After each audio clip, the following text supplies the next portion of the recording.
We're talking about a very important race for the future of our city, the Comptroller's race. And today we have City Council member with us, Brad Lander.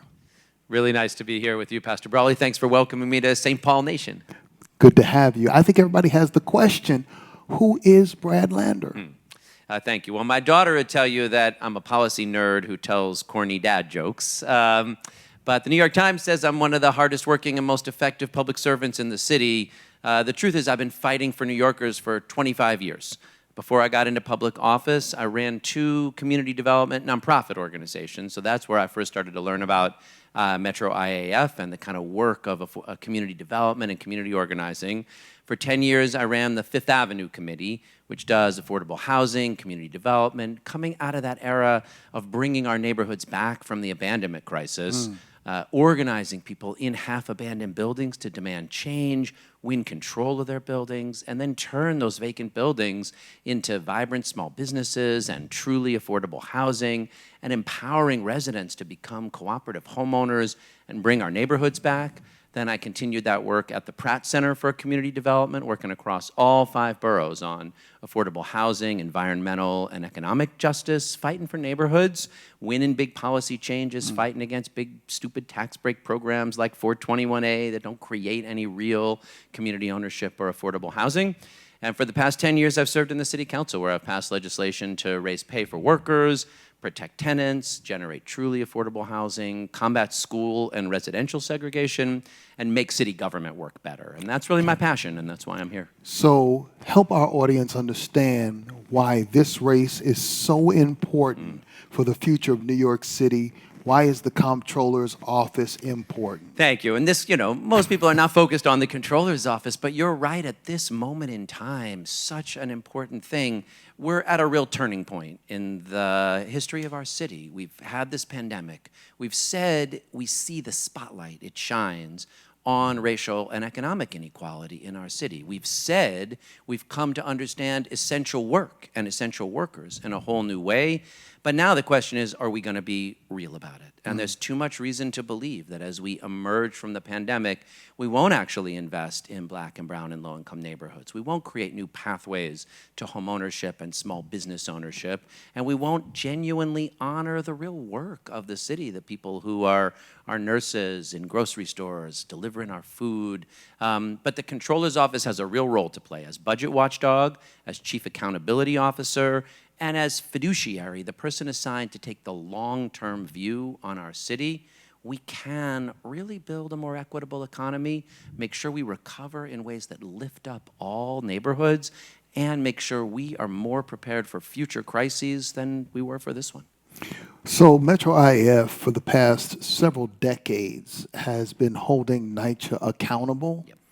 Many of my members live in public housing, and we've been fighting and advocating for better conditions, and we also are fighting for the repair of NYCHA from top to bottom, from bottom all the way up. We want it totally repaired. We don't believe in privatization. Right. And one of the things we have depended upon the Comptroller's office for is we've depended on audits so that we have the information and the fodder to fight, to hold public housing officials accountable.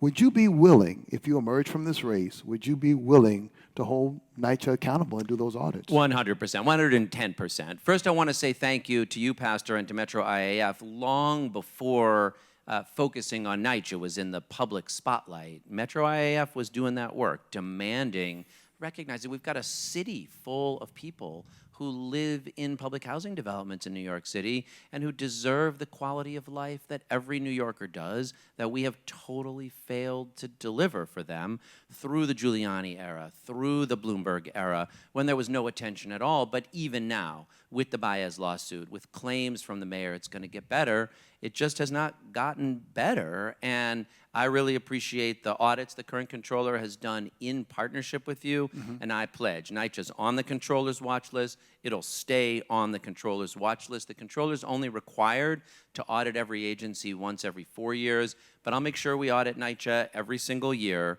and not just with a sort of a generic audit, but digging in with you when we know the problem we want to focus on is lead paint.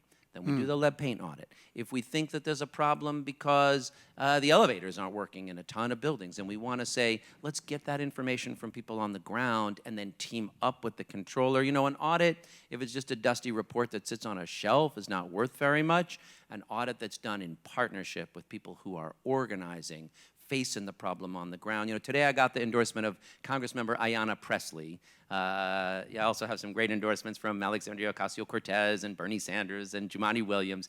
But Ayanna Pressley has this beautiful phrase that the people closest to the pain need to be closest to the solution.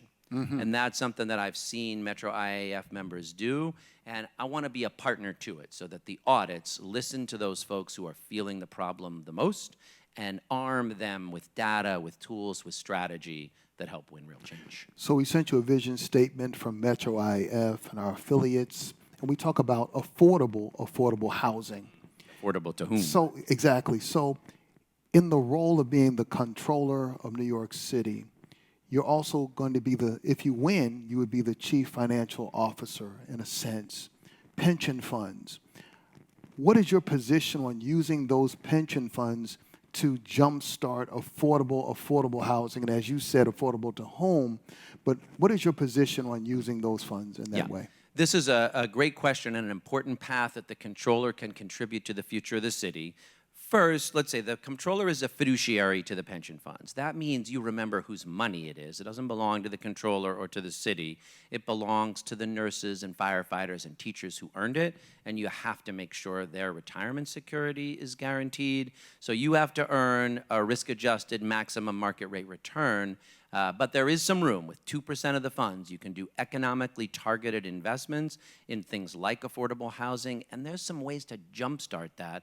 One idea I have is that affordable homeownership, whether cooperative homeownership like the Mitchell-Lama program, which made a generation of opportunities for people, but we haven't built in decades, or the Nehemiah program that you guys have fought and won.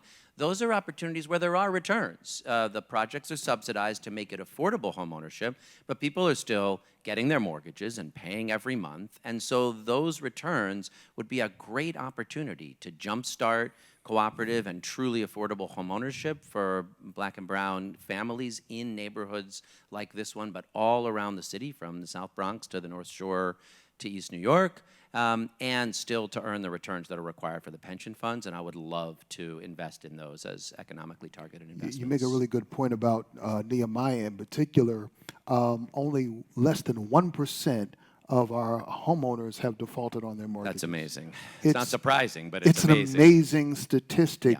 Yeah. Because it's in community, because you build in community, and people want to take care of their families, but they also want to be part of a community that's lifting each other up. So if you are to emerge from this race, I'm going to ask you a softball question. A softball question. If you emerge from this race, you win, you're the controller of New York City, would you be willing to meet with Metro IAF and our affiliates as we continue to do work to move our city forward? I'll be back as often as you'll have me.